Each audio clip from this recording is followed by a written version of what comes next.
Voici donc notre pont sans fil Wi-Fi 7 doté d'une antenne conique à 90 degrés. Bonjour à tous les amateurs de technologie, bienvenue sur Fast Cabling. Cette université souhaite installer des caméras IP sur tout le campus et dans les zones étudiantes. Mais il n'est pas pratique d'installer de nouvelles fibres ou du cuivre. Et l'ouverture de tranchées ferait exploser le budget et l'aménagement paysager. Aujourd'hui, dans cette vidéo, nous allons résoudre ce problème grâce à des ponts sans fil qui acheminent tous les flux vidéo vers la salle de contrôle de manière propre, fiable et sans creuser. De manière fiable et sans creuser. Au lieu de câbler chaque poteau, nous allons construire une liaison sans fil à partir d'un pont principal vers des ponts distants installés près des caméras pour former une configuration pointe à multipoint.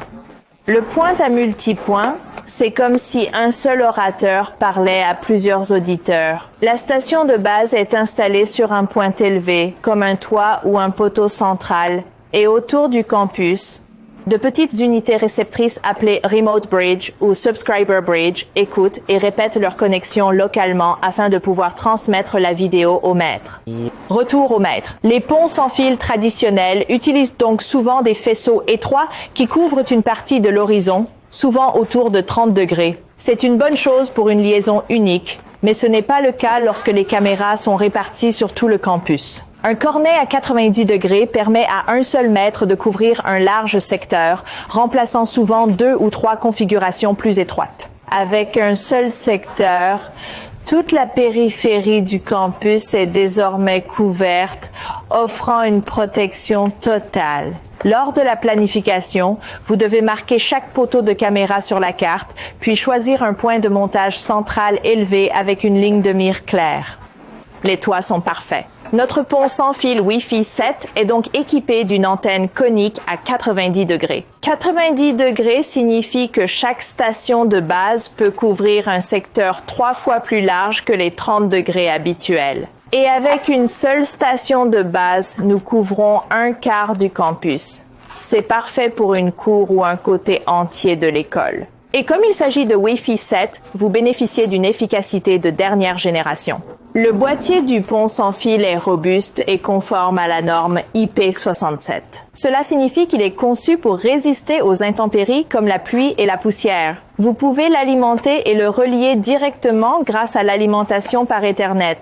Le PoE envoie de l'énergie à la passerelle par le biais de l'Ethernet. Mais pour les longues liaisons de retour, la fibre est un excellent choix pour transporter les données jusqu'au cœur du réseau avec un minimum de pertes. Pour en savoir plus sur l'alimentation par Ethernet en extérieur et la conception des réseaux à fibres optiques, consultez notre vidéo suivante. Ensuite, commençons notre installation ensemble. Le pont sans fil Wi-Fi 7 va être installé ici, à la station de base, et nous allons connecter 3 unités distantes. Le premier pont va se connecter à une caméra IP, et le deuxième pont va se connecter à un point d'accès sans fil. C'est bien cela. Nous pouvons également nous connecter à un point d'accès sans fil pour diffuser le Wi-Fi sur le campus. Et pour notre troisième, nous allons nous connecter à une autre caméra IP. Commençons par là. Je vais utiliser un câble Ethernet pour alimenter notre pont sans fil et utiliser un autre câble pour me connecter à la caméra IP. Le pont sans fil va se connecter au port PoE pour être alimenté et la caméra IP va se connecter au port LAN pour que nous puissions envoyer des données vidéo au pont maître via notre pont distant, au pont maître par l'intermédiaire de notre pont distant. Pour ce qui est du deuxième pont, nous allons faire exactement la même chose. PoE pour le pont sans fil, port LAN pour notre point SS sans fil. Mettons-le en marche. D'accord. Venons-en à notre dernier pont. Là encore, nous utilisons un câble Ethernet pour alimenter notre pont sans fil via le port PoE. Puis utiliser un autre câble Ethernet pour le port LAN. Pour notre caméra IP, toutes nos unités distantes sont donc terminées. C'est assez facile. Revenons maintenant à notre station de base. Lors de l'installation du pont sans fil, les petits mouvements sont importants. Vous pouvez utiliser l'outil d'alignement sur la station principale et les unités distantes et centrer chaque unité distante à l'intérieur des secteurs de 90 degrés. Comme vous pouvez le voir, toutes nos unités distantes sont à l'intérieur des degrés négatifs et nous devrions attendre que la lecture se stabilise, puis la resserrer. Cette unité est déjà connectée à notre commutateur géré PoE pour obtenir l'alimentation. Nous allons utiliser un autre cordon de raccordement court pour connecter le routeur à notre commutateur géré et de notre commutateur géré à l'enregistreur vidéo en réseau. Afin de pouvoir afficher les séquences vidéo sur notre moniteur, l'ensemble de l'installation est donc terminé. Vous regardez maintenant notre grand écran et nous avons déjà une caméra en direct parce que le troisième pont sans fil, le pont client, est déjà connecté à notre pont maître, mais pas celui-ci. Je vais donc vous montrer comment connecter le pont client au pont maître à l'aide de notre ordinateur portable. Avant de procéder à la connexion, vous devez d'abord utiliser un câble Ethernet pour connecter le port LAN du pont sans fil directement à votre ordinateur portable, ce que j'ai déjà fait. Commençons donc. Tout d'abord, il faut s'assurer que l'adresse IP et le pont sont dans le même sous-réseau. Ensuite, nous pouvons ouvrir le navigateur et taper l'adresse IP de notre passerelle. Ensuite, vous pouvez taper le mot de passe pour vous connecter. Tout d'abord, nous devons aller dans la section sans fil. Pour la configuration point à multipoint, assurez-vous de cliquer sur PTMP au lieu de Wi-Fi standard. Il s'agit du pont client, j'ai donc déjà basculé sur client. Il y a deux façons de correspondre avec le pont maître. La première est le scan. Après l'avoir scanné, vous obtiendrez une liste d'appareils. Voyons ce qu'il en est. Ensuite, nous pouvons joindre notre pont maître ici. Saisissons le mot de passe. Ou, deuxièmement, nous pouvons taper le SSID et le mot de passe. Pour les tests en intérieur, nous utilisons une puissance d'environ 10 ou 11. Mais si vous le faites à l'extérieur, assurez-vous de la maximiser. Baissons-la à 10 pour pouvoir nous détecter les uns les autres sur une courte distance. Et tout le reste est par défaut.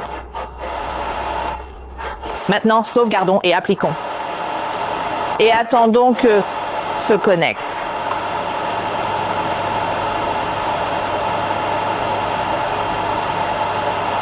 Ensuite, nous pouvons aller dans le réseau.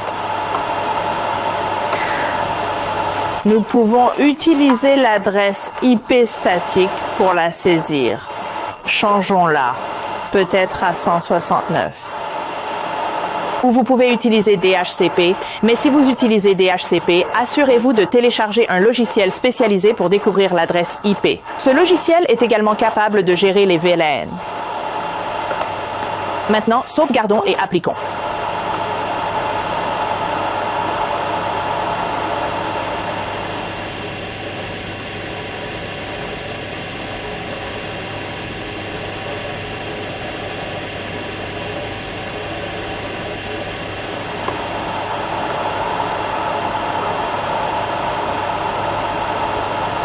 J'ai déjà modifié l'adresse IP. Tapons donc 169 ici.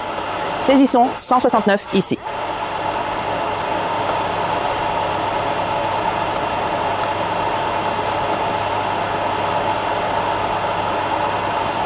Tapez à nouveau le mot de passe. Nous y voilà. Maintenant, notre pont client est déjà connecté. Reconnectons maintenant notre caméra IP. Et voyons si nous pouvons obtenir le flux vidéo. Passons à notre enregistreur vidéo en réseau. Effectuons une recherche. Je vois maintenant apparaître deux caméras. Ajoutons-les à l'enregistreur vidéo en réseau.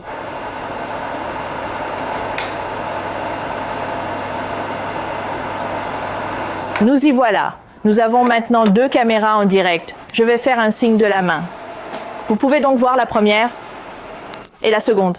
Tout le système est donc en direct. Pour obtenir une connexion stable à l'aide d'un pont sans fil, nous savons que la fréquence est cruciale. Si la fréquence 5,6 est bruyante, vous pouvez envisager d'utiliser la fréquence 6 ou une fréquence supérieure. Mais un point important est que pour les liaisons extérieures ou fixes, l'utilisation en 6 peut être restreinte ou nécessiter une autorisation spécifique dans certains pays. Il convient donc de toujours vérifier la réglementation locale avant le déploiement. Un maître peut couvrir plusieurs stations à distance, toutes partageant la même capacité dans le secteur. Vous devez donc prévoir un débit vidéo total avec une marge de manœuvre confortable. Dans notre essai de pont sans fil, nous avons testé 8 ponts distants à 1 km du pont principal. Nous partageons un débit global d'environ 800 Mbps. Et c'est le pool dans lequel ils puissent tous. Vous devez donc allouer le débit binaire de chaque site en conséquence et laisser une marge pour les pics, les tentatives et la maintenance. En cas de liaison instable, vous pouvez toujours revérifier la ligne de visée et les tempêtes d'alignement. En cas d'interférence, il est possible de scanner à nouveau ou de changer de fréquence. Aujourd'hui, nous avons donc mis en place une liaison pointe à multipoint pour les caméras IP situées sur le toit et les télécommandes installées sur les poteaux. Le résultat est une vidéo fiable vers la salle de contrôle sans creuser de tranchées. Si vous planifiez votre propre déploiement sur un campus ou à l'extérieur, n'hésitez pas à poser vos questions ci-dessous. Et si cela vous a aidé, n'oubliez pas d'aimer la vidéo, de vous abonner et de la partager avec vos amis. Et je vous donne rendez-vous pour la prochaine vidéo.